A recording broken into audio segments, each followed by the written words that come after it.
ভারতের যে উত্তর পূর্বাঞ্চলীয় 7টি রাজ্য রয়েছে, যেগুলো সেভেন সিস্টার্স নামে পরিচিত, তারই একটি রাজ্য মণিপুরে গত কয়েকদিন যাবৎ সহিংসতা চলছে, সেটা আমরা সবাই জানি। সেখানে বিদ্রোহীরা সশস্ত্র হামলাও চালিয়েছে, অনেক হতাহতের ঘটনাও সেখানে ঘটেছে। তো এই সেভেন সিস্টার্স নামটি প্রথম 1972 সালের জানুয়ারি মাসে একটি রেডিও টক শোতে জ্যোতি প্রসাদ নামের একজন সিভিল সার্ভেন্ট তিনি এই নামটি উল্লেখ করেন।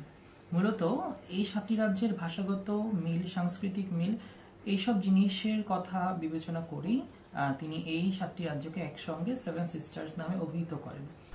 ভারতের জন্য যে উত্তর পূর্বাঞ্চলীয় 7টি রাজ্য রয়েছে, এই 7টি রাজ্য খুবই গুরুত্বপূর্ণ, কারণ প্রাকৃতিক সম্পদে ভরপুর এই 7টি রাজ্য।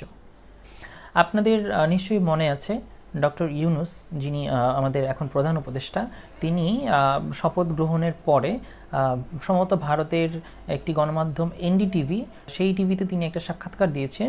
সেখানে কিন্তু তিনি বলেছিলেন যে হচ্ছে গিয়ে যদি বাংলাদেশে অস্থিতিশীল অবস্থার সৃষ্টি হয় তাহলে তার প্রভাব সেভেন সিস্টার্স, পশ্চিমবঙ্গ এবং মিয়ানমার সহ দক্ষিণ এশিয়ায় ছড়িয়ে পড়বে।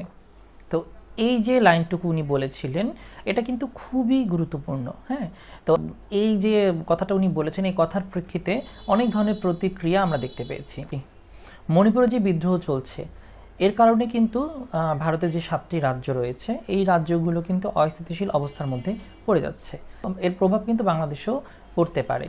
তো আমাদের মধ্যে যারা হচ্ছে গিয়ে অতি উৎসাহী হয়ে তাদেরকে বা মণিপুরের বিদ্রোহীদেরকে সাহায্য করা বা তাদেরকে স্বাধীন করে ফেলা হবে, বাংলাদেশের সাথে যুক্ত করে ফেলা, এই ধরনের যেই মনোভাব নিয়ে আমরা কথা বলছি, এগুলো থেকে আমাদের বেরিয়ে আসতে হবে।